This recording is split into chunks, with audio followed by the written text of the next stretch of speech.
It's a common grounds for people to interact. And in fact, there's an intentional community across the street, on both sides of this, adjacent, where the idea is to interact. It's a sustainable idea, sustainable culture. It means making things easier without using that many resources. The barn house on the left is the original house here at Amata. And it was built by a Georgia Tech professor in the 30s. And he inscribed Amata over the front door, which I've been told means beloved in Latin. And he and his wife lived here. It's roughly an acre and a half. And then in the mid-70s, Norman ended up stumbling upon it. Half the houses in this neighborhood were abandoned at the time. Most of these trees around here were covered with kudzu, and when Norm bought the property, he started clearing it. And he wanted it to be a space where many people could appreciate the size of the property and the variety, from the garden space to the private wooded areas, and then later on to the pond. At the time that I came here, a lot of the young people that were about my age lived, as a red-tailed hawk, lived in the Amata here, and they were all of a very specific belief system and a very tight-knit community. And they lived next to the land trust, which had trails through the woods and a fire pit. And I was coming from Minneapolis, and it was quite amazing. This year, recently, I came back from one of my trips, and I didn't have a place to live, and I wanted to feel like I was with family, you know. And so I saw a sign, and I said, this is probably the right place. Amata is kind of a bonus in that it's not just the intentional community thing, but you also have the land trust. So you've got the community plus the land trust, and the land trust is a whole different deal. It's nice that our property backs up to that because you have that wooded area. It's kind of like, you know, except for the big antenna tower, you'd almost forget you were living in Atlanta. And just being able to like come together with similar values, being able to do, you know, composting and have similar interests and spiritual ideals, and to have like a forum to speak about those, I think is really needed. You know, and just to have that, to see that, you know, we're not all just like in our own little cubicles with our TVs and we don't ever come out. You know, it's the second half even more different than a city where people are living close together, but most definitely more than a suburb where everybody's just very isolated. Some of the people here feel that nobody owns the land, that everybody has the right to the land.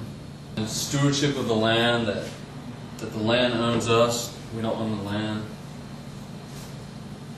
The land is the source of wealth, the land is the source of everything. I felt like being in Amata is like, you know, you just meet all these people passing by, feeling like it's more connection, you know, it's more a family-oriented circumstance. And I really feel that, you know, that's the way we are in Latin America or in any of the third world countries. And also another thing that I really like is doesn't matter, you know, who you are, what background you have, if you have money or not. I mean, here is who you are inside, and that's what people cares about.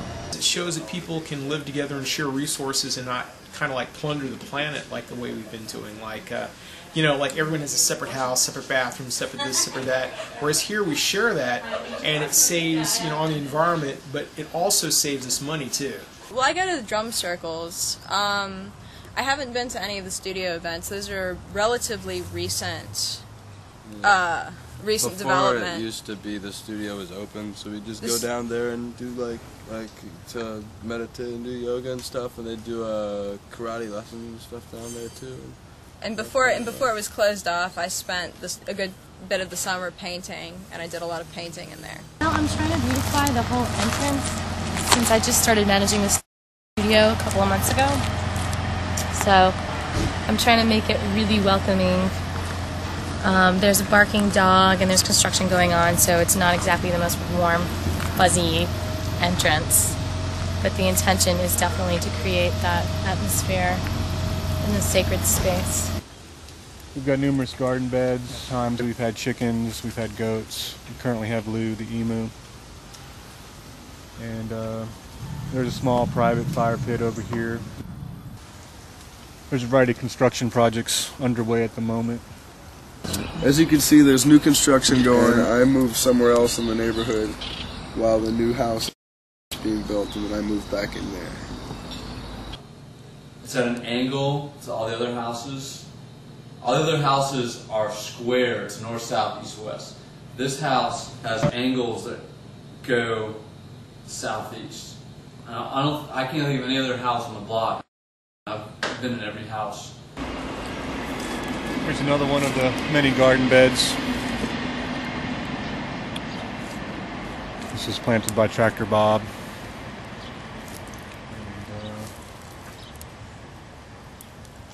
See some figs, some peppers, various greens.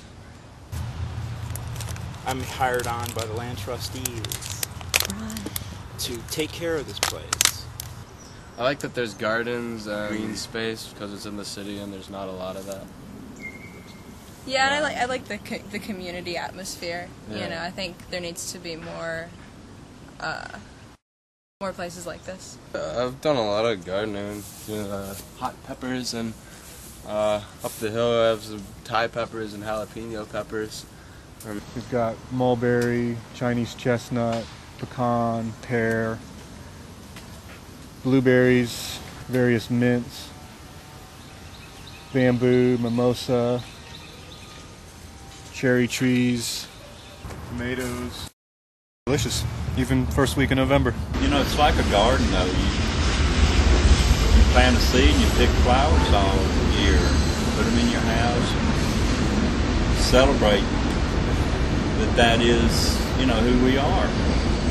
We're a recognized wildlife sanctuary by Audubon due to the number of fruit trees, water features, and the variety of different plants that either provide shelter or food. We've got a number of bird feeders around, bird houses like on this pine tree. We've had herons come by and fish when they're passing through on their migration paths. We just moved in a few weeks ago. It's more of a community than our last neighborhood because we lived way out in Barrow County.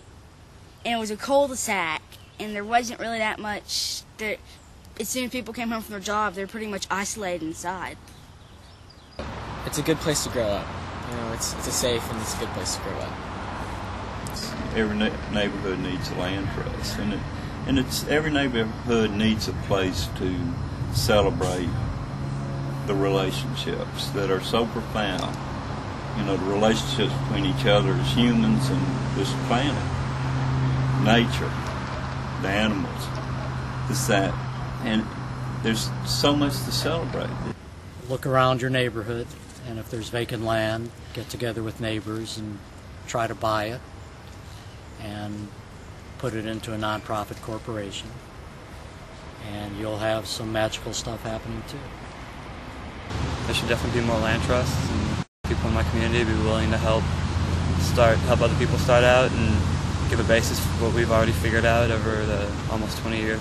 So every neighborhood needs a land trust. Every community needs a land trust. Well, every neighborhood needs a land trust. Every neighborhood needs a land trust. Motto.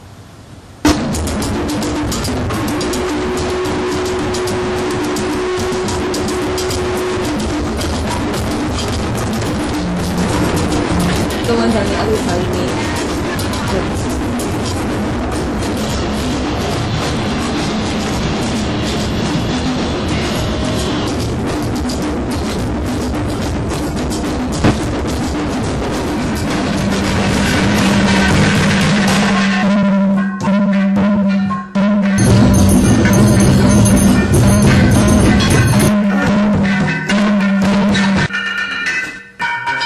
In this last frame.